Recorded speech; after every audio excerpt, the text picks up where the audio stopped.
Draya Radhikaya Tadaliye Krishnaya Krishna Bhaktaya Tad Bhaktaya Namo Namaha.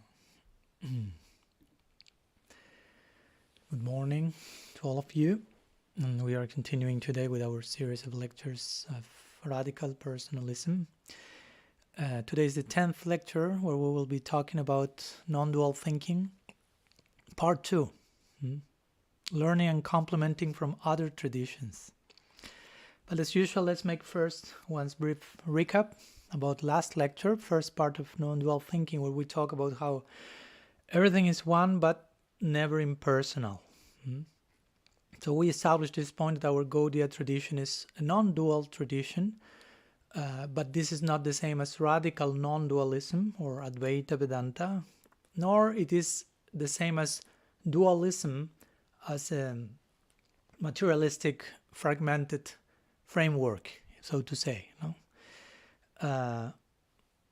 We share some very important, so to say, evidence from our tradition that proves how reality is non-dual from the Srimad Bhagavatam, the idea of Advai Gyan Tattva mentioned there, which basically means that reality is non-dual, consciousness. Reality is conscious and it's non-dual. Advai Gyan Tattva, reality. Which means reality is self-existent and there's nothing that exists independent of it. So everything is interconnected with its source. We have Shaktiman, Krishna, the source of all energy, and we have Shakti, the principle of the potency in different forms. But all of them are interconnected with one another. There's not something existing separate from that. So our tradition is non-dual. It's not radical non-dualism, but it's non-dualism after all, so we may call it non-radical non-dualism or nuanced non-dualism or Achintya Vedabhed, which is basically the official name through which we name our metaphysics, Gaudiya metaphysics. So we share some further examples of non-duality by quoting again the Bhagavatam, the vision of the Uttam Bhagavat, where he sees Krishna in everything, everything in Krishna. Similar verses in the Gita, which basically pronounce the same idea. God is everything and everything is God, in one sense, of course, not only in the sense of Advaita Vedanta. More specifically, everything is in God and God is in everything. Even in each heart, even in every atom, as we mentioned. Panentheism will be another way of referring to this idea. So that said, also as Gaudiyas, we have some risk, so to say, because we are such an specified tradition, extremely specified in details and diversity, so to say, devotional diversity. So this, if we don't have a proper non-dual foundation in place, this can lead to some form of fragmented conception of God, thinking, okay, Krishna is over there in Vrindavan, Paramatma is here in the atom, and Mahaprabhu is over here in the altar, but Nrsimhadev is someone else, and what to speak of all the rest of the pantheon. So we can become dualistic and see the divine in fragmented terms, so to say. So we have to know how to separate them properly, because if not, we may become not only dualistic, but even polytheistic. We may speak about conceiving different gods. Also, we may speak about one God, but in our inner way of conceiving reality, we may be thinking 3 Vishnus, 5 in the Panchatattva, 5 gods over there, 10 in the Dasavatar, 3 Krishnas, Mathura, Dwarka, and all different guys. No, it's only the same non-dual absolute. But having so much diversity can lead to that dualistic framework. And on top of that, we have so much historical opposition to radical non-dualism that it can even unconsciously lead us to some rejection to every form of non-dualism, including ours. So we have to be careful. So we spoke about that also, why it is so difficult for us as Gaudiyas to see our non-dualistic side. Again, one of them may be this opposition to Advaita Vedanta from time immemorial, but also a lack of training in conceiving and seeing reality in non-dual terms. Again, it's not just a matter of presentation and adjusting our language to now speak in a cool way about non-dualism, but it's a matter of conception, how to properly conceive reality as Shastra is showing in non-dual terms. Of course, when we spoke about non-dualism, we also make it clear that we are not demonizing, stigmatizing dualism, which is also a part of reality, a part of life. The word dualism is included in the word non-dualism in Sanskrit, dvai and advai. So we are not rejecting it, but just mentioning that to deal with the ultimate answers and questions, dualism is not enough. It can help us to deal with life on certain level, but in certain level, of course, reality is ultimately non-dual, so we need to take shelter in that framework as well. And we concluded our previous class by analyzing some further consequences of remaining in dualistic thinking.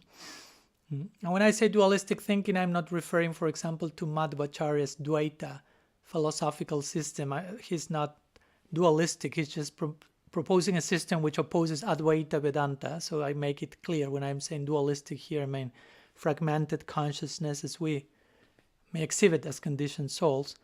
Not only, as I mentioned, by conceiving God in dualistic terms, different gods over here and over there in polytheistic, but also we can be dualistic in the way we conduct ourselves in life, how we relate to others, how we relate to everything, how we can end up being fundamentalists, narrow-minded, again, fragmented consciousness, fragmented in our relationships with everything, us and them, templates, a divide between this world and the next, like a dichotomy that is not possible to reconcile.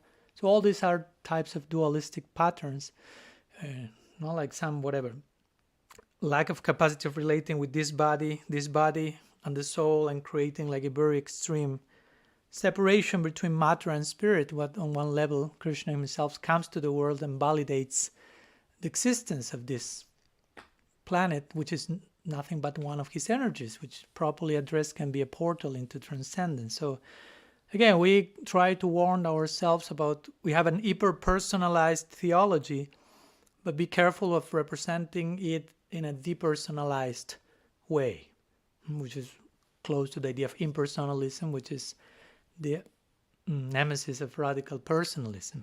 And we shared some homework also in relation to reflection. Let's reflect about how non-duality, or the lack of non-duality, may be affecting the way we engage in our practice, the way we relate with others, how a lack of proper non-dual foundation may be affecting that. So that was the homework. I hope that helped. And today we are continuing with the second part of non-dual thinking, the last part on this series. So let's begin by giving a brief unpacking or explanation of today's title, which is Learning and Complementing from Other Traditions, which somehow is connected to the basic premise of today's talk is connected with the last class, when we mentioned, okay, reality is non-dual. So if reality is non-dual, as it is, then we should be able to discover the same non-dual foundation in other spiritual traditions which are mystical, which are non-dual, basically. And not only discover that same non-dual foundation in them, but even learn from them, and learn to relate to them as a crucial aspect of radical personalism. One of the different facets of radical personalism is to be learning from other traditions with whom we share this foundational common ground of non-duality. So, of course, when I'm saying even learn from others, I'm not kind of saying that everyone should learn and complement from other traditions on a certain level, and those who do not do so are lacking in some foundational way, and they are not Gaudiyas completely, and they cannot enter the spiritual world or whatever.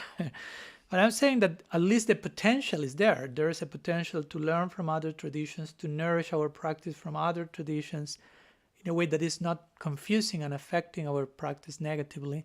So even if we do not do that, don't feel like that, at least we should acknowledge the possibility of that to happen in a proper place, to acknowledge such a thing in principle and allow for that possibility to happen if in some cases that is something necessary and inspiring for some devotees.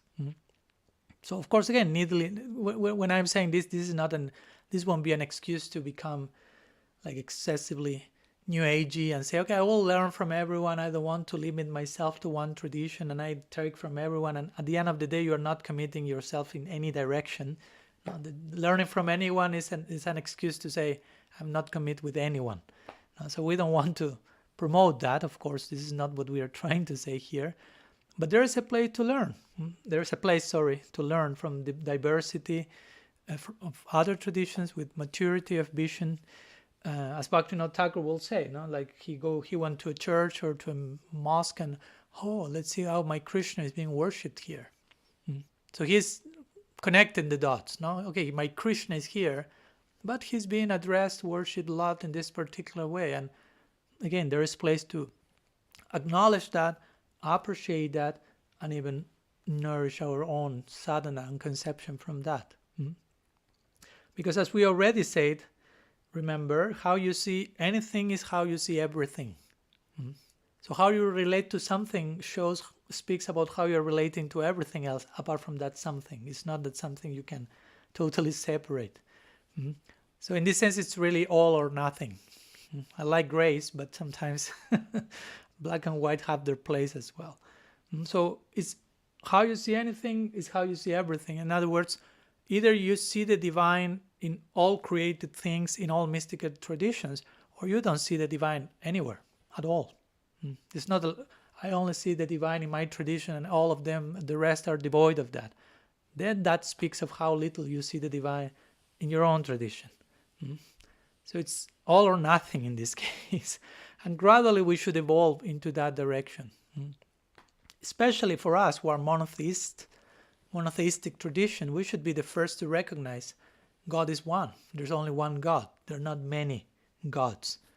We should be the first ones to recognize this truth. For example, even the Abrahamic faith, they will say the same thing. One God, we believe in one true God. And this doesn't mean, which happens to be the one I worship, and all of you are not worshiping that same God. So sorry for you. No. So if we really believe our own tenets, then we are clearly all in the same camp, basically. There are different tents in the camp, but we are in the same camp. So there are different mystical traditions. We are not trying to say here they're not, to cancel all that diversity. But ultimately, these genuine mystical traditions represent various approaches to the same ultimate reality. Although unfortunately, of course, some immature practitioners, which will always be there, and we may be one of them, and we are trying to grow out from that. Some immature practitioners may be fighting over and over again about no, I'm right, you are wrong, this is the right God, and my conception is the only possible one, like the famous Sufi poem of the elephant and the blind man. You may know that there was an elephant, and I don't know, 5 or 6 blind men approached the elephant, and each one went. One touched the tusk, other touched the feet, the legs, other touched the tail. So everyone reached their own conclusions. Okay, elephant means something soft. No, it's something very strong, or this is something very whatever. And each one had their very firm convictions, and all of them were wrong. No, all of them were partially right, but totally wrong in the bigger picture. So that's how sometimes we do our partial approach to our own tradition with blind faith. Like this blind man, I'm thinking this is the only thing, and the other one will think the same, and we will be fighting forever instead of acknowledging probably both of us are wrong, and reality is bigger than what we can conceive. So when I'm saying this again, I'm not saying all religions are the same, all mystical traditions lead to the exact same point in transcendence, so to say. Of course, that idea may sound appealing to our longing for human togetherness. All is one, and ultimately we will be all one. But of course, also on inspection, this stance can prove to be the trickiest one, if you will. If you don't have that with maturity and sincerity, that's not very substantial. So the real question will be regarding religious differences, what's essential, what's negotiable, so to say. No? We have something common, we may have some differences, how to find that proper ground to relate to one another. So regarding what's essential between these mystical traditions, monotheistic mystical traditions I'm referring when I'm saying this, Of course, each mystical tradition will have its own details that make them unique.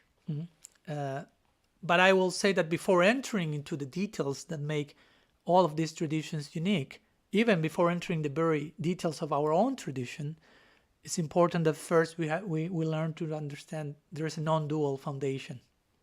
Remember, we are speaking about non-duality here. So before going to the ultimate theological details of Lila, learn that reality is non-dual. Before going to the details of mystical, Christianity or Islam, whatever, first learn that there's a non-dual foundation there. So then on the basis of that foundational underlying common ground of non-duality that we all share, that all mystical traditions share, we can speak about the details that make this difference in a way that is charming, in a way that adds to harmony. So, and I will be using these two terms interchangeably. Like mystical tradition basically means non-dual tradition, a tradition which proposes reality is ultimately non-dual. So all religions are not the same in every single sense of the term, but nonetheless, again, there is enough common ground to speak about. We share the same foundation, and we can appreciate each other in a way that may not be threatening to us. There is a place for that. Not everyone may be expert in that, but the possibility is there. So we as Gaudiya should learn how to relate to other traditions and appreciate them in a way that is not threatening our faith or confusing it. Of course, in a neophyte state, that may not be a recommended exercise, so to say, because it may create too much confusion. First, you may need to get grounded in your own tradition before you can become too broad and too open and capable of integrating and appreciating the diversity of other traditions. Because if you go too much to other traditions at that beginning point, that may create confusion in your own faith. So first you have to have your, so to say, your Muladhara chakra in place, which is like the basis, foundational chakra. Have that balanced, and then we can speak about other chakras, other things, so to say. So there is unity, but again, how much or how will a novice, a neophyte, appreciate that in a deep way? Because you can say there's unity in lip service to that, render lip service to that idea. And indeed, a neophyte may in some cases think, okay, there is commonality among different traditions, but maybe he or she won't have the insight, the depth that will have to accompany those words. There won't be a realization of the non-dual common foundation. So probably, again, first one may have to become specific in one's tradition in a proper way. One may have to be sectarian for some time. That's part of being a baby-like practitioner for all of us. Probably after being grounded in the details of one tradition, one should also be grounded in the shortcomings of one's tradition, historically speaking, to be realistic and to how to say, to balance the ups and downs of one's own tradition. And eventually, one can go to other traditions and appreciate the commonality among those mystical schools. But after going through the ups and downs of one's own tradition, to be sobered by that and not go to other traditions just wanting to convert everyone or whatever, prove them wrong. So in that way, if one does those exercises, first grounded in my tradition, aware of the ups and downs of my tradition, I will go to other traditions and learn from them in such a way that I can return to my tradition, so to say, in a renewed way, doing a full circle that eventually will nourish my own participation in my own tradition. So when we speak about being nourished by others, again, I'm not just saying let's have some interfaith dialogue here and there and talking nicely to each other on more superficial level and for a few moments, but actually internally we remain sectarian and dualistic, and it's more like a sort of facade or parade, whatever. And I'm hearing others, but actually I'm just trying to be nice, but I'm not committing to what is coming from the other traditions, and seeing how do I commit with my tradition and with those traditions in a way that I learn from them, incorporate that.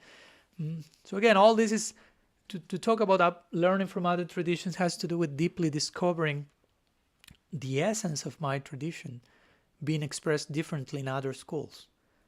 When I appreciate the other schools, I refound my tradition there, being re-expressed from another perspective, in connection to this common non-dual ground. So in that sense, we say it's the same essence taking different shapes. And I, again, will be nourished by that, and I will be able to rediscover my own tradition in a refreshed way, with a refreshed sense of commitment toward my own tradition, with a depth of participation in my own tradition by the grace of this sacred exercise. But again, there's a way to do that with maturity, as I mentioned. If not, the project may end up in confusion and disaster even. So many things that have the potential to be a blessing can be a disaster if not properly handled. So, but if we study the reports, so to say, of different wisdom traditions under mystics, we will find surprisingly enough commonality in what they have to share, basically. They will say something like things are more integrated than they seem, they are better than they seem, they are more mysterious than they seem, So we will hear similar reports from different traditions saying this type of things, including our Gaudiya, Sampradaya. So some of you maybe hearing this may think, oh, but this is not part of our tradition. That sounds nice, we can accept, but we are as Gaudiyas never proposed that. Well, that's not the case. So let's go to the next section next, and let's try to to analyze how our own Gaudiya tradition is in itself totally about this, totally about appreciating, acknowledging the common non-dual foundation and appreciating and learning from other traditions. Some name for this, alternative name we can give to this is Perennialism. So let's go to the next section. Examples of perennialism in our Gaudiya tradition. But let's first of all define what's perennialism. So the perennial philosophy, perennial means kind of eternal, so to say. So perennial philosophy, also referred to as perennialism or perennial wisdom, is like a perspective in philosophy and in spirituality that views all world's religious tradition as sharing, again, one single truth, if you will, one single metaphysical foundation or origin from which all esoteric, exoteric knowledge sprouts from, but sharing this common ground, sharing a non-dual foundation of reality. And let's go back there once again. And this is also the case in the Gaudiya Sampradaya, perennialism, and especially, I would say, in connection to Bhaktivinoda Parivar and a figure like Bhaktivinoda Thakur, who in exchange interacted so much with modernity and other traditions and somehow extended that same pattern as an inheritance from those in his line, so to say. So, of course, when talking about perennialism, I like to make a differentiation between what we may call popular perennialism and mature perennialism. So perennialism in general will speak in terms of unity amongst what sometimes is called the wisdom traditions, which generally includes Christianity, Islam, Hinduism, sometimes esoteric Buddhism. However, I would say it is not accurate to say, for example, that the non-existent soul that some branches of Buddhism contemplate is the same idea of Atma in Advaita Vedanta, or the affection that a Christian has for God the Father. In that particular conception is the same thing of Madhurya Rasa and Gaudiya Vaishnavism. So in one sense, we cannot just force everything is the same in every single way, which sometimes this popular perennialism tries to make. Like at the end of the day, it's all the same in every single sense. So that's not mature perennialism. So this quote-unquote accommodation of popular perennialism is more like a forced, how to say, homogenization, whatever. Like a sentimental sense of unity, but not a comprehensive one, which is possible, but it's possible through mature perennialism, through which we will acknowledge certain obvious differences, for sure, but also similarly embrace, again, this non-dual foundation of reality in all main mystical traditions. When I say this again, I point mostly to monotheistic mystical wisdom traditions. So since we also refer to perennialism as Gaudiya in connection to Bhaktivinoda Thakur, I'd like to share with you a little excerpt from one talk he gave once called The Bhagavat, its philosophy, its ethics, and its theology, I think, which was made kind of a book, but it was a lecture he gave once. The whole lecture could be shared as an example of perennialism, but I will just share a few sentences. You can go there in detail for more. So he says like this. There will be a few excerpts from different sections. He says, our Shastras, or in other words, books of thought, do not contain all that we could get from the Infinite Father. So it's not only everything is in my book. The great reformers will always assert that they have come out not to destroy the old law, but to fulfill it. Valmiki, Vyasa, Plato, Jesus, Muhammad, Confucius, and Chaitanya Mahaprabhu assert the fact either expressly or by their conduct. So again, here he's mentioning so many people from so many different traditions. It may be that both the Christian and the Vaishnav will utter the same sentiment, but they will never stop their fight with each other, only because they have arrived at their common conclusion by different ways of thought. Of course, he's not saying everyone is doing that, but he says typically we may see that. But they are reaching to a very similar place, at least in terms of non-dual foundation. They're just fighting because the way they reach there is different in some details, in some terms, in some forms. So this is what Bhaktivinoda Thakur says.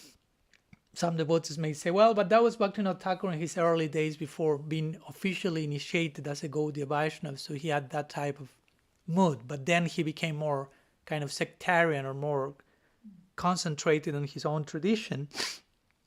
Okay, but that doesn't deny what he said there. And he was already a Gaudiya Vaishnava at that point, and he was Bhaktivinoda Thakur, just in case.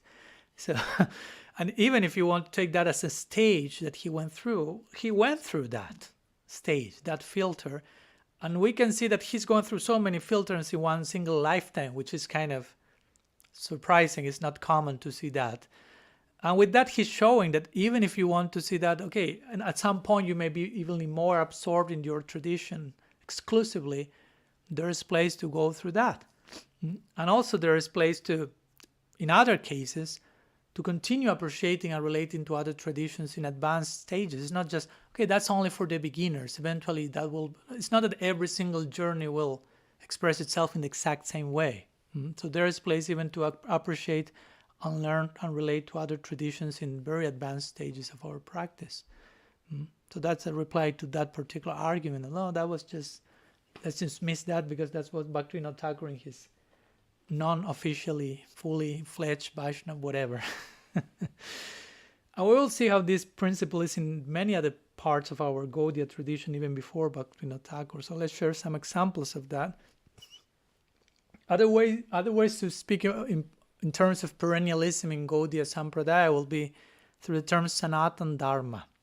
Sanatan Dharma is a Hindu term, but Gaudiyas also use it. Bhaktivinoda Thakur uses it a lot in his Jaiva Dharma.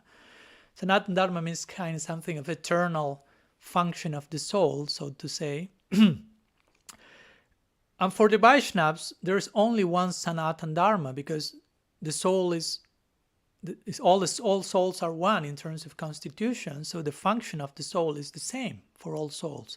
So there's only one religion in that sense. There's only one Dharma, Sanatan, which is eternal, which plays itself out in different degrees in different religions, or we will say in different nuances, also through different religions, not necessarily degrees, who has more and who has less, but it can be different.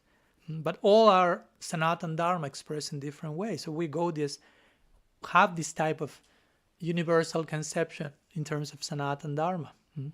So let's share some examples of how our Shastras propose this unity in terms of the non-dual nature of reality.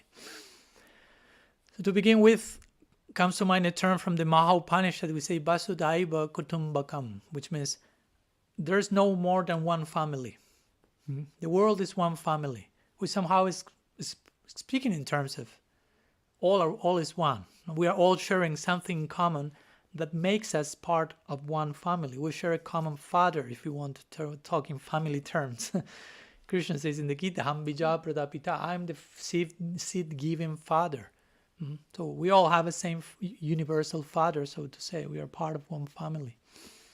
Mahaprabhu himself, he met with Muslims in his lifetime. Some say that he met even with Guru Nanak, although that's not confirmed. And again, it's not that he converted everyone or he was fighting with everyone. They had nice interactions. Or when Mahaprabhu traveled south in India, he met with different Ram Bhaktas, and he nourished their faith. He appreciated that, and he himself was nourished by that. He was not just converting everyone on his way. He was respecting their faith. A famous example is that of Ram Das, who was so absorbed in Krishna and Ram Lila and cooking, and say, let's go to the forest to look for some roots and cook, and then Mahaprabhu, it's lunch ready, how can we think about eating? Sita has been kidnapped by Ravan. So Mahaprabhu appreciated his faith. And then he brought back, when he returned, a page from Kurma Purana showing Sita was never kidnapped by Ravan. It was a Maya Sita. So he was nourishing his faith. He was from a different religion, so to say. I mean, it's another form of Vaishnavism. It's another religion, strictly speaking. And he shows similar things with Balava, the brother of Rupa and Sanatan, who had this affinity for Ram, with Murari Gupta. Mahaprabhu was inspired by that. It's not that, oh, you're a Ram Bhakta, this is disturbing to my Braja faith or whatever. So that's another example from the very deity and founder of our Sampradaya. Jiva Goswami, his Satsandarbhas, which is such a foundational text, he quotes repeatedly Acharyas from other Sampradayas and takes his concepts and makes them part of his own Sampradaya. So that's a very big, he's quoting Ramanujacharya, Madhvacharya, he's even quoting Sankaracharya, not only to refute him, so he's quoting great personality from other religions, technically speaking, other traditions, and taking many of his teachings and presenting them in the context of the Gaudiya Siddhanta. So you see how much he can import, if you will, this wisdom and integrate that with his own tradition. Rupa Goswami in Bhakti Rasamrita Sindhu, he's using the terms Maryad and Pushti, sometimes quoting that as examples which are turned from the Vallabha Sampradaya. And it's known that he had interaction with Vallabhacharya and they were friends, and he was invoking his terms in his book. So all this shows that our acharyas were not only familiar with these systems, and that they were not only quoting them to refute them, but sometimes not only appreciating the underlying common foundation, but even learning from them, incorporating some of their concepts in their own philosophy. So there's place for this, as we can see. Another famous example is Haridas Thakur, who was born as a Muslim, as we know. And remember, he's Brahma, so he's in one sense the founder of the Sampradaya, Brahma Madhva Gaudiya Sampradaya. So let's see what the founder of our Sampradaya, Brahma, has to say as Haridas Thakur in connection to appreciating other traditions. So there's a verse in Chaitanya Bhagavat which Haridas Thakur says, I will read it. Dear Father, the Supreme Lord is one for all living entities. The difference between the Muslim God and the Hindu God is in name only. All scriptures, whether the Quran or the Puranas, state that there's only one Supreme Lord. He is the non-dual, eternal, transcendental absolute truth, infallible and perfectly complete. And in that capacity he resides in everyone's heart. The Supreme Lord's transcendental name and qualities are glorified throughout the world by various scriptures. The Lord accepts each individual's mood of surrender. When you are violent to others, you are being violent to the Lord himself in everyone's heart. So here we have another clear example.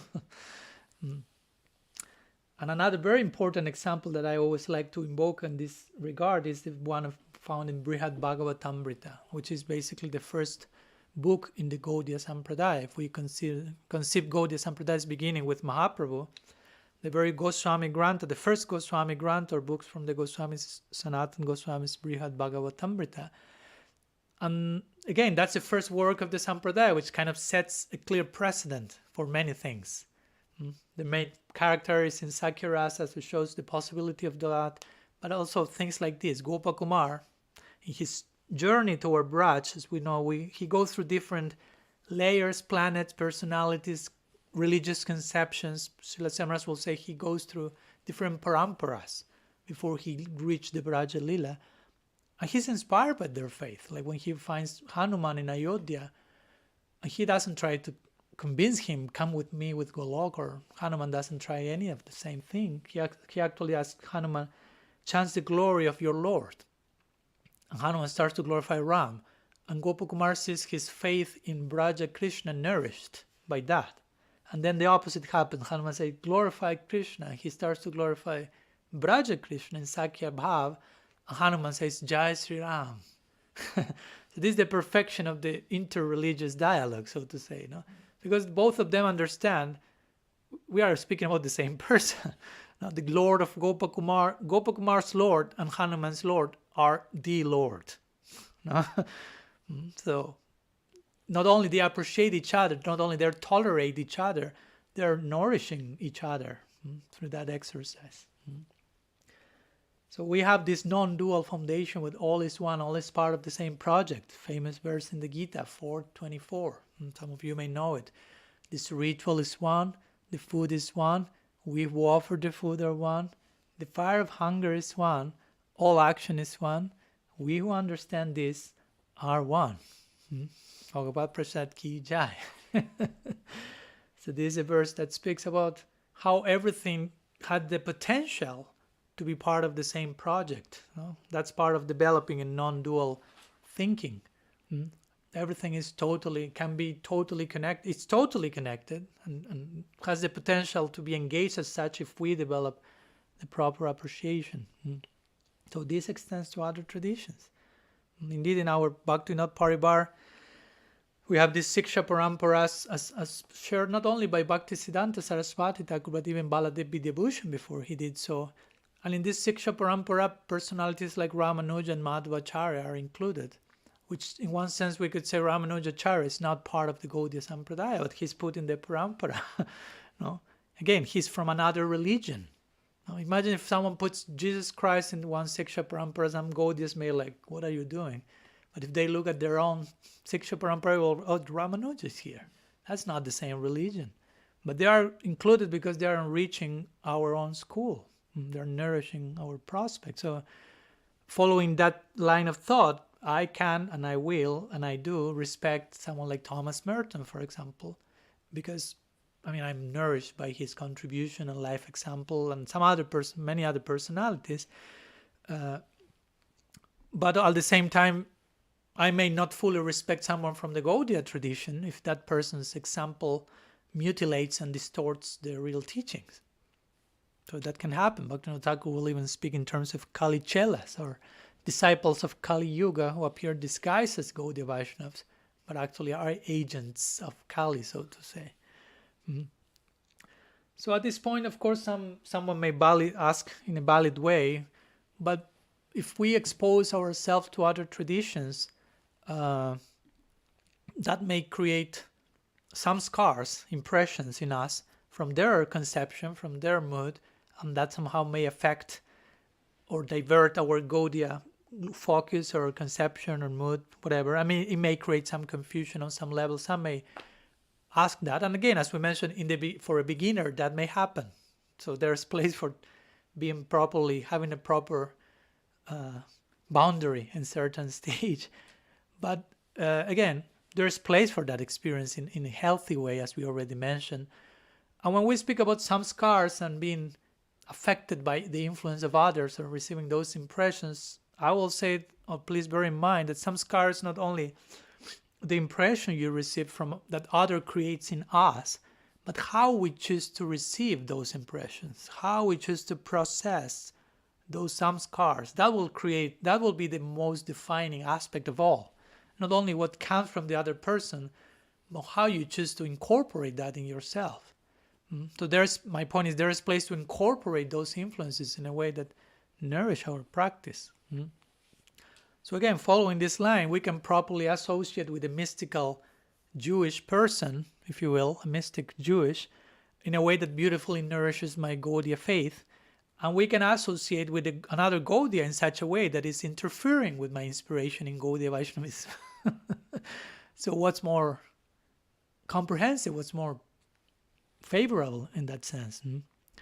So remember, we have not been commanded to love our religion. We have been commanded to love God and our neighbor, sometimes it is said, even if they happen to be in another religion.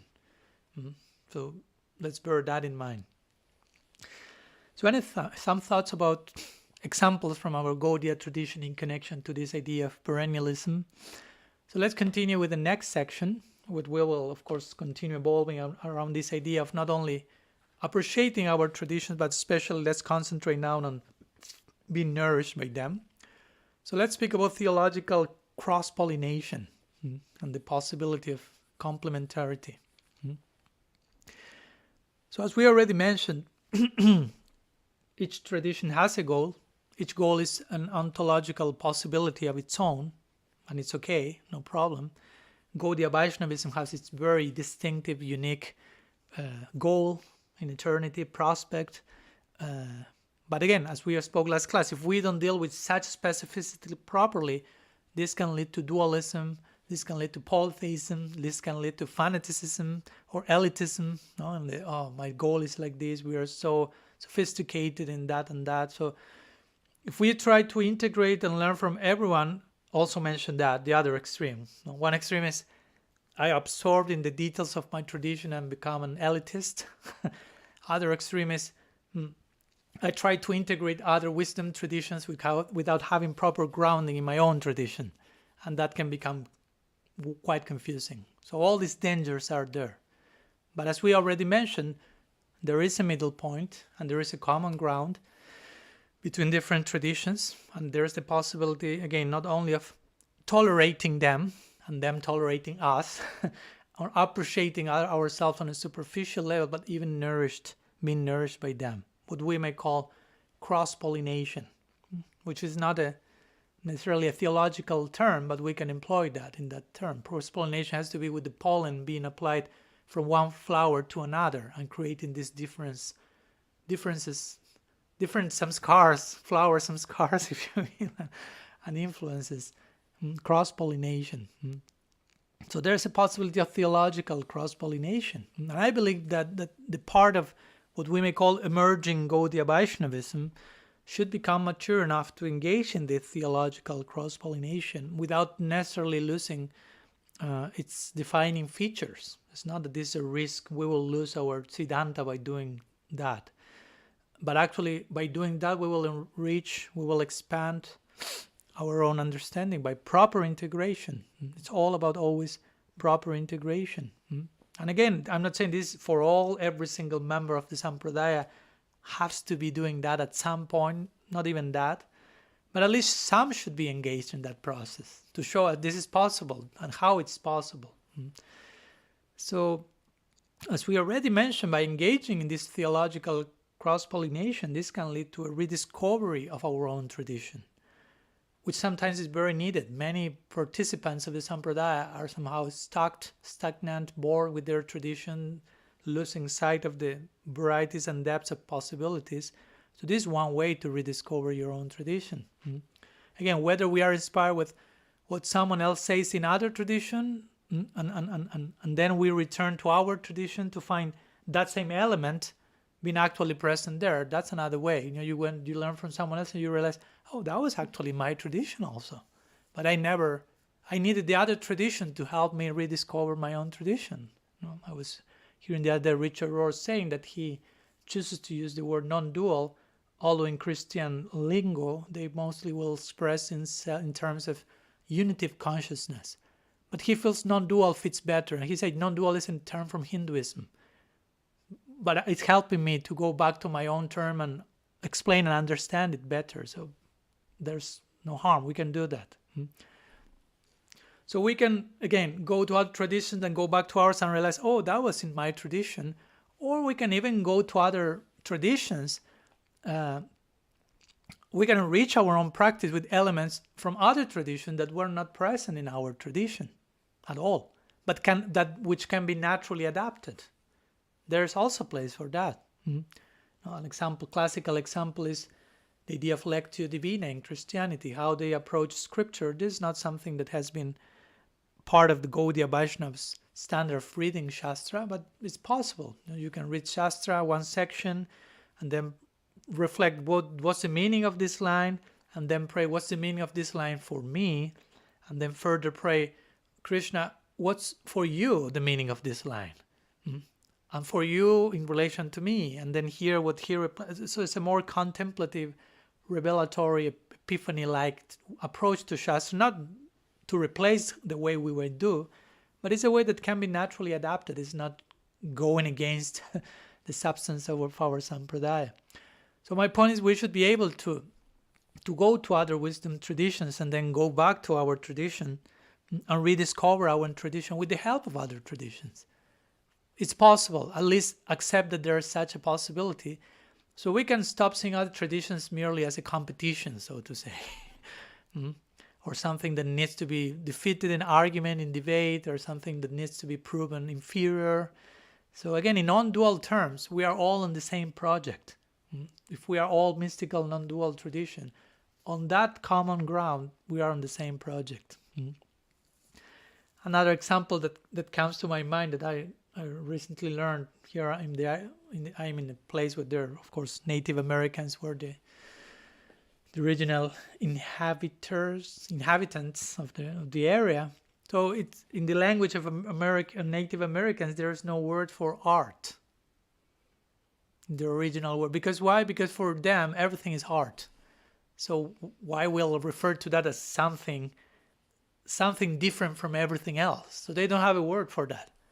So that's like, wow, interesting. We Gaudias have a word for art, and I'm not just suggesting canceling that, but we can be inspired by that idea, which is not part of our tradition, but can nourish our participation in it. And recently, I also read a very beautiful quote from Simon Weil, she was a Christian mystic and philosopher, and she also kind of engaged in this theological cross-pollination. So this quote I will share with you is in relation to rediscovering your own tradition by the grace, so to say, of other traditions. So she says, this is a letter she's writing to someone else. So it says, you can take my word for it too, that Greece, Egypt, ancient India, and ancient China, the beauty of the world, the pure and authentic reflections of this beauty in art and science, what I have seen of the inner recesses of the human heart where religious belief is unknown, all these things have done as much as the visibly Christian ones to deliver me into Christ's hands as his captive. So basically, she's not only speaking about other traditions, she's even saying hearts where religious belief is unknown. So non-religious people, but properly approach, all this is bringing me back at the feet of my Istadev, so to say, with further commitment and responsibility. So again, that's a possibility. I'm not saying this is a law for everyone, but it's important to acknowledge this prospect. So Simon Weil is a very nice example. I like to share a few words from other interesting examples from one Spanish scholar and Christian mystic called Raymond Panikkar. He was specialized in interfaith dialogue and comparative religions. So he will use one term called homeomorphic equivalence between traditions. He was very acquainted with many traditions, spoke like, 8 languages or whatever. So homeomorphic is a mathematical term that describes two objects as being homeomorphic if they can bend or mold it into one another. So Panikkar had this notion of homeomorphic equivalence between traditions, where in one tradition, for instance, you have the problem of, ego aggrandizement. So in one tradition, that will be handled in one way by a doctrine, and a specific practices related to that doctrine. For example, Buddhism, they will speak about no self. That's a way of dealing with ego aggrandizement, no self. That's not our way, but they deal in that way. Whereas in another tradition, the problem is handled differently. The same problem, but differently. So we have the devotional notion of the soul being utterly dependent of God. It's the same idea, dealing with ego-aggrandizement, but it's like taking different forms. So he has this idea of, okay, we have different principles, universal ones, but different traditions will bend, mold, if you will, to deal with that differently. But there's one connection. Of course, again, I'm not saying that everything in one tradition has its homeomorphic equivalent in another tradition. There may be things that are unique. One tradition may speak of reincarnation, another tradition will not believe in that. So I'm not trying to force that. But again, there are enough of these homeomorphic equivalents. While at the same time, we have to bear in mind, not every tradition is doing necessarily doing the same thing, just in different languages and frameworks. So for example, if a Buddhist talks about love, that's a very different concept that when a Christian or a Gaudiya will talk about love, all the words is the same. So this Raymond Panikar, also he gave once one interesting example. He was thinking, because he was a Christian, although he was open to many other traditions, so he was thinking what it might mean for Christianity to focus on contributing to the world's faiths instead of dominating them. I mean, he acknowledged that. That was mostly Christianity had done for centuries. So in this connection, he used the analogy of three rivers, which are three, at least three main world's great rivers. Now, the Ganges, the Jordan, I don't know how it's in England, one more called Tiber. So these are three rivers that flows in different places, of course. No, they're not the same river. And they are nourishing the lives of the people who live along the banks of those rivers. So one flows through Israel, one flows through Rome, and one flows through India. So we could even connect them to these main traditions, Christianity and Judaism and Hinduism. And so you say all these rivers are never meeting on earth. Each one flows in their own section. But they meet in the heavens, he says, because the water of the rivers eventually condenses into clouds, and they go up, and in the rain they then rain down equally on all the mortals on earth, so to say. So he will say in the same way, the religions in the world may remain distinct paths, if you will. They're unmixed in that sense. But in one sense, they have possibility of meeting in some point into vapor, so to say, vapor, and they're somehow metamorphosized into the natural non-dual common foundation that will be poured down in innumerable places and tongues and combining in improper way. Again, I'm not suggesting a hodgepodge or something. So again, I'm not saying by this at the end will be serving in Golok Vrindavan and nothing. But we are pointing to the same non-dual reality. And in that sense, we are meeting in that meeting point, so to say. Some analogy that he's sharing in connection to this notion of theological cross-pollination. So let's continue and conclude with one last section, in connection to the idea of theological cross-pollination, speaking of it in other words. So let's speak about interfaith and intrafaith dialogue. Interfaith and intrafaith dialogues. So we'll try to explain what's the difference between the two of them. Sometimes they say that the classical spiritual journey always begins elitist, but ends egalitarian. So at the beginning, we are maybe more narrow-minded, my own path, this is everything, but eventually you develop this capacity of integration. As we already mentioned, I think in some other class, and today also, there's elite exclusivity or elitism in the beginning, and there's a form of exclusivity at the end also. When you enter into the specified ideal of service in the Kunja Vrindavan, that's pretty exclusive. That's pretty... But before that exclusivity, and after the initial narrow-minded exclusivity, there has to be some inclusivity in between to promote the healthy exclusivity at the end. So we should be broadening our horizons, if you will, and attain inclusivity before attaining the ultimate elitism in the lila, so to say. Because if we do not do so, then when the time for that happen, if that doesn't happen, we run the risk of becoming a cult, even in the name. If there's no inclusivity, there's only exclusivity from day one and continues being more and more exclusive. That's a cultish scenario. And Gaudiya Sampradaya is not in its swarup, in its essence, a cult, but it can be represented in a cultish way.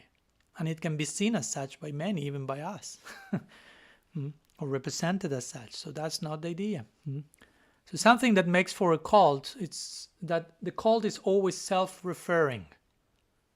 It all goes back to the cult, basically. It's only point of reference. There's no need to learn anything from anyone outside of the boundaries of the cult. Which, of course, because the cult contains the most perfect revelation in every single aspect you can conceive. So why lose your time looking beyond the fence, so to say?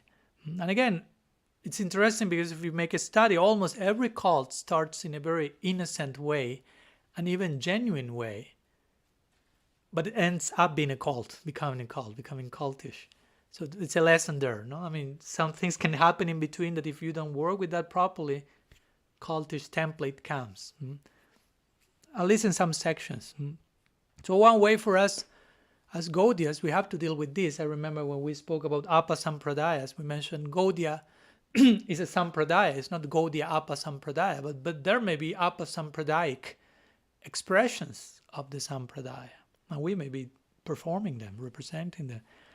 So again, one of the ways for us to deal with this properly and not end up becoming a cult is to proper dialogue, to remain open to other voices outside of our circle, intimate circle. Not only even dialogue among ourselves as Gaudiyas, which is fair enough to do so as well, but also dialogue with other traditions. Again, a very cultish apasampradayic expression. For example, let's go to an example in our own tradition. An apasampradayic expression of our sampradaya could be, again, a toxic over-identification with your own tradition, to the point that you are not able to appreciate anything beyond it, or to with your sampradaya, or with your parivar, or with your mission, or with your guru, or with your temple president. It's the same. We are terrified regarding watching beyond the wall of bias that may surround, that you have created, and for that not to happen, you're so terrified that you're just quickly attacking so-called outsiders by quickly labeling them, judging them, and you hide yourself from these so-called enemies. Protected, so quote unquote, no? So again, this is cultish. We have to be careful. In the beginning, this may happen if you're we are in kindergarten stage, but our seniors should watch out for that not to continue being established as the standard in time. So one of the ways to, again, gradually overcome this is to have meaningful dialogue beyond these walls of bias and fear and prejudice. And one of the options for this dialogue could be what we call interfaith dialogue, to talk with other wisdom traditions. So this is, again, another way of speaking about theological cross-pollination. There's synonyms with interfaith dialogue, theological cross-pollination.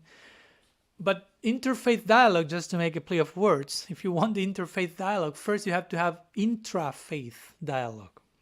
Inter means with others, international, with other people.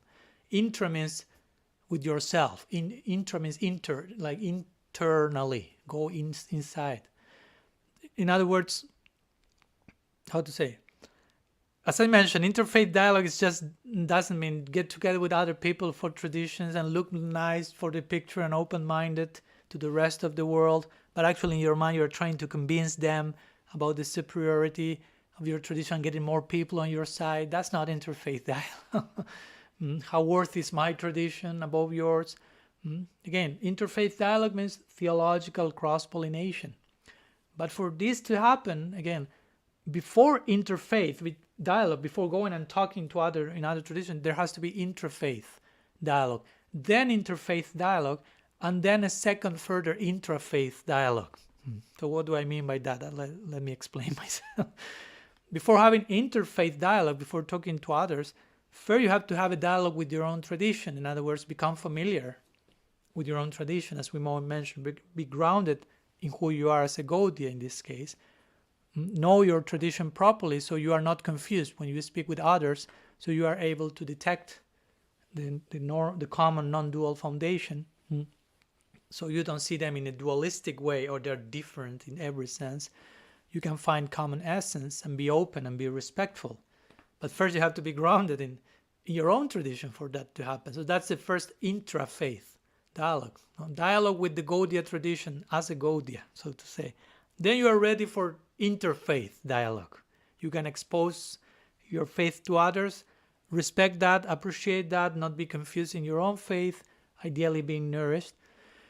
And after that interfaith dialogue, there will be a second intrafaith dialogue, because after hearing from others, as we mentioned, you return to your own traditions. You never left it, but so to say, you return to your own tradition renewed, with new eyes, with new concepts. You rediscover your dialogue with your own tradition from a new, upgraded place.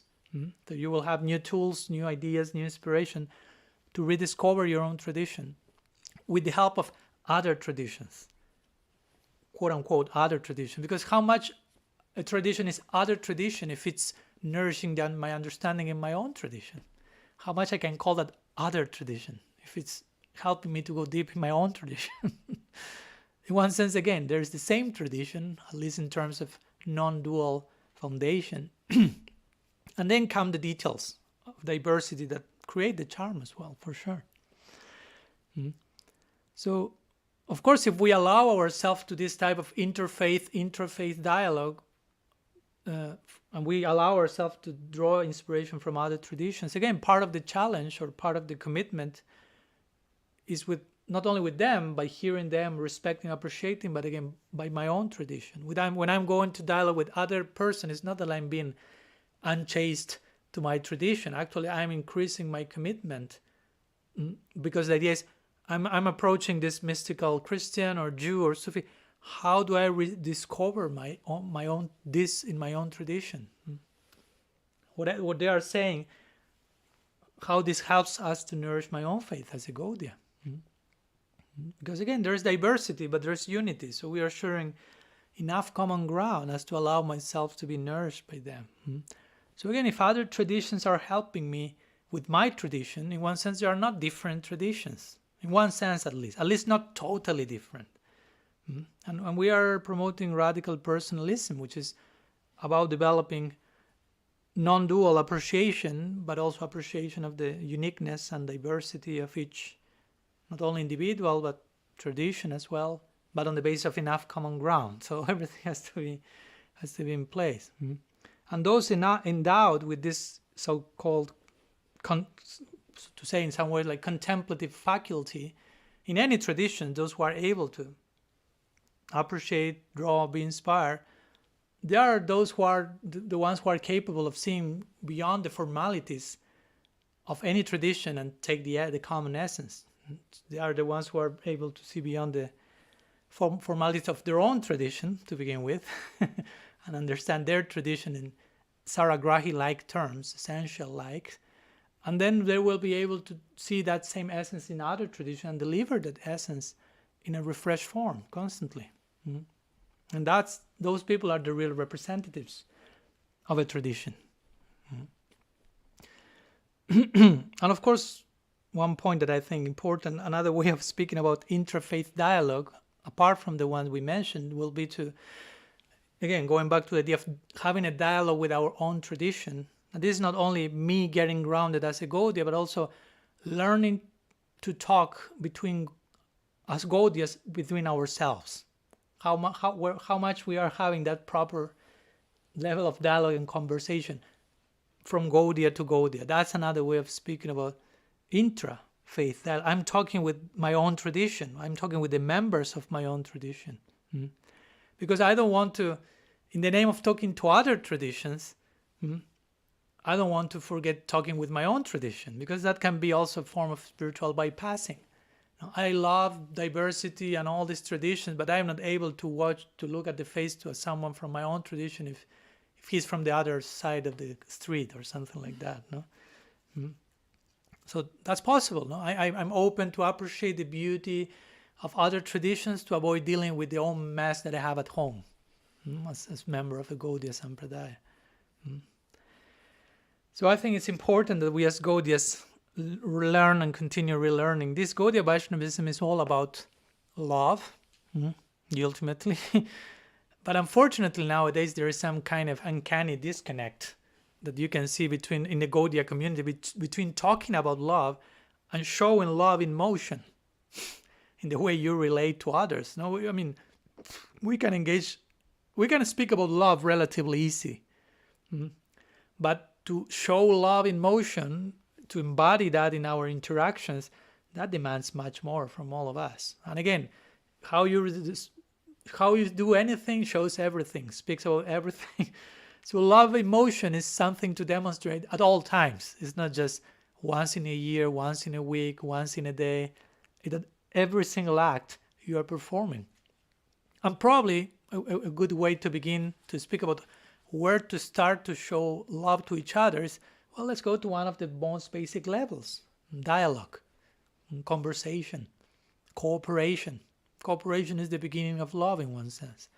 And dialogue is a form of cooperation. Again, what matters about what we say to speak about love is what we embody. So how much as Gaudiyas we are, we might be talking a lot about love and divine love and lila, but how much we embody the principle of love in the most immediate expression, and that's how we are relating and talking to each other. So how able and equipped we are to talk to one another as Gaudiyas nowadays, and to agree to disagree when that happens, and respecting our differences and not trying to impose dogma on others, how much we feel the need to do those things. So here I'm not talking at this point about attacking other creeds and converting the world to Mahaprabhu's movement, but considering how much we as a community have perpetrated abuse of Gaudiyas by Gaudiyas. How much that's still happening, how much we still insist on saving the world as an excuse to not work what we have to deal at home. So some may say, oh, but we are not that wild, Maharaj. We don't have the crusades that Christians had. We didn't have any Holy Inquisition or anything. Yeah, I agree, but we may have our own versions of all that. On some way or another, even at least online versions of that for sure, but not only online versions. And although all of them express among ourselves, even in this case, not express among other people to be converted. To how we treat each other, how kind we are with each other. So radical personalism chooses to emphasize real dialogue in this connection, this version of intrafaith dialogue, which is, again, not about defeating each other, but hearing each other. And even not only about hearing each other, but especially about being willing to be transformed by hearing each other. Because that can happen. That should happen. That's love. Love implies transformation. And that's why we are so afraid of it. And not only allowing ourselves to change, but even allowing others to change as well. Because in many cases, we don't allow others to change. Even someone did something wrong at some time, we just label and judge that person for eternity. And that's not generosity, Gaudiya common sense. So all this is a part of the context of the interfaith dialogue that I personally feel should be something very important for us. So let's share some words of conclusion before finishing and just wrapping up our presentation on non-dual thinking. So as we have seen, non-dual thinking is to be properly understood, is to be properly applied, not only in connection with our own Gaudiya practice, our own Gaudiya non-dual tradition, but also how to relate to others, how to relate to everything, again, to our conception, to reality, but to others. And others, everyone and everything also include other non-dual mystical traditions. And as it is said, there's one saying that says, God's address is everywhere. If you ask, what's God's address? Everywhere. But no, some specific address everywhere. No. So God's address is not limited to the Gaudiya address book. No. We may have some particular chamber where he is found, to be found, but the address is everywhere. No. In other words, our niche, you say, doesn't make us superior. Our particular Gaudiya niche, so to say, doesn't make us superior. Bhagavan is honoring each journey, each wisdom tradition, each culture. Bhagavan is not threatened by differences. No, it is we who feel threatened by differences, not him. And so let's not impose those things and ascribe them to God or something like that. And of course, as we mentioned, while emphasizing we have a non-dual foundation, non-dual common ground, and even there is the possibility of the interfaith dialogue, theological cross-pollination. At the same time, we shouldn't try to superficially force Gaudiya Vaishnavism and all traditions to exactly be the same, because all these dangers will happen in one extreme, in the other. Because if we do so, if we just try to merge all of them, blend all of them together, each tradition will lose their own specific flavor, their own specific identity, the uniqueness which creates this value of diversity. Again, we are unity in diversity. One is not at the cost of the other. And all of this is a core value of radical personalism. If in the name of radical personalism you reduce everything to one single thing, we are back in radical non-dualism. And that can happen. Again, be careful as radical personalists. So it's not that every single detail, in other words, my point is, it's not that every single detail from every tradition has to be reconcilable or have its parallel in the other tradition. It's not necessarily the case. There are enough common points to share and learn, but not necessarily everything. But again, enough common ground to appreciate. Before even, as we mentioned, before even we attempt to enter into the details of each tradition, including ours, we have to see that common ground that we all share. So some days ago, someone told me that he was missing my lectures on Radha Krishna Leela and some lectures that I used to give explaining sections of the Bhagavatam. The person was not complaining, he just was expressing some nostalgia, so to say, some separation from certain topics. But to be honest, and I'm sharing in part what I say to him, is that I don't think that what we were talking in this particular series is divorced from this idea of Radha Krishna Leela, of the height and the converging point of the Gaudiya Sampradaya. And for me, the topics of radical personalism are not just a related topic. Somehow we can connect, but for me, they are crucial foundational bricks, so to say, to access the reality of Leela in a realistic way, in a mature way, in a sustainable way. What we have been talking about, non-dual foundation, about individuation, about attending our humanness as a sadhakas, and how that corresponds with the full humanity as a siddha in the Leela, and so on. The topics we are sharing here, for me, it's completely, intimately tied. Our highest esoteric zenith must be founded correctly on something. It must be founded on proper understanding, practical application of the most basic common sense teachings, if you will. If you lose this sense of Gaudiya common sense, you can end up being a Gaudiya nonsense. No? And Gaudiya Vaishnavism is not nonsense, but we can be nonsense in representing it. So although some of the topics I'm presenting may seem disconnected for some, again, this series is totally in the service of the proper attainment of the ultimate highest goals of Gaudiya Vaishnavism. In one sense, the spirit of this series is kind of, let's talk about something basic in the highest possible way. Let's talk about non-dual foundation, humanity, integration of certain elements, whatever we may be talking about, but as deep as we can. Instead of, let's talk about something high in a very basic way, which sometimes happens, and that's really not very attractive, very unbecoming, actually. In other words, the bigger picture necessarily includes the smaller picture, so to say. Now, for example, Mahaprabhu's highest compassion is to give to the world unnata vujbala prem, the extension of his own experience in his heart. And that form of compassion necessarily includes all other forms of quote-unquote lower compassion. Not lower, but all other forms of compassion which are not that one are included in his highest compassion. And probably most people require all these other layers of compassion as well. But that the fact that they are included doesn't mean that we are aware of that. You follow? We may speak of Mahaprabhu's highest compassion, but we may not be aware of all the other layers of compassion that are included there, and we are not able to relate to them and understand our need for that. And we have to honor them properly. So that's the attempt of this series. Now we are maybe not talking about what's going on in the Nikunja between Radha and Krishna intimately, but we are speaking about elements that are necessarily included in that highest equation. So it's a way of speaking about that. And for us in our particular stage journalists, it's important to hear about those things so we understand all the things is part of that. And we don't develop, again, some dichotomy, fragmented understanding of what's going on in the Lila, what's going on in here, so to say.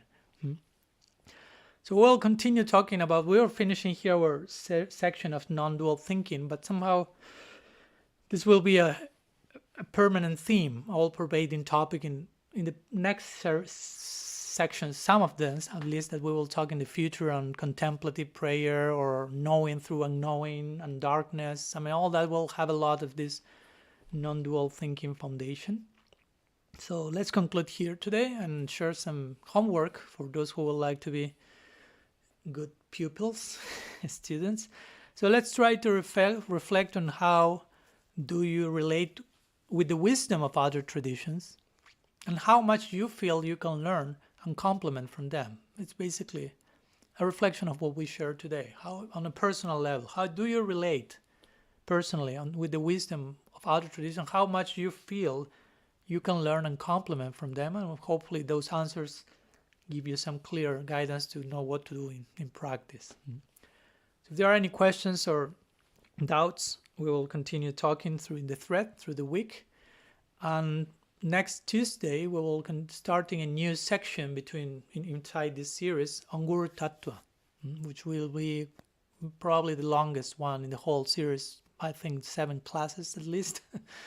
So the very first talk on Guru Tattva will be about the difference between Guru with small g and Sri Guru with capital letters, so to say.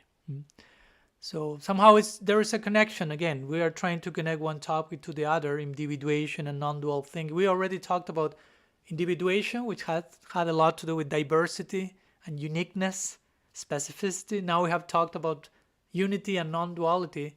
So next we will address a tattva which somehow includes both unity and diversity, since the principle of Sri Guru is said to be one and different from Bhagavan himself. There's unity, there's diversity, and especially we will try to analyze Guru Tattva from not so typically explored sections, sections that are not generally addressed in our Gaudiya community. So we'll continue with that on the next Tuesday, and since we invoked Guru Tattva also in 2 days, we are celebrating Sri Nityananda Triyodasi, who is the origin of Guru Tattva, Kanda Guru Tattva. So may all of you this next Thursday may have a very special celebration of Sri Nityananda Triyodasi. Sri Nityananda Prabhu ki jai, Sriman Mahaprabhu ki jai, Sri Gaudiya Sampradaya ki jai, Harinam Sankirtan ki jai, Gaur Bhakta Vrinda ki jai, Gaur Premanand Hari Hari Bol, Vancha Kalpatarubhyascha, Kripa Sindhubhya Evacha, Patitanam Pavanebhyo, Vaishnavebhyo Namo Namaha. Ananta Koti Vaishnava Vrinda ki jai, Gaur Hari Hari Bol.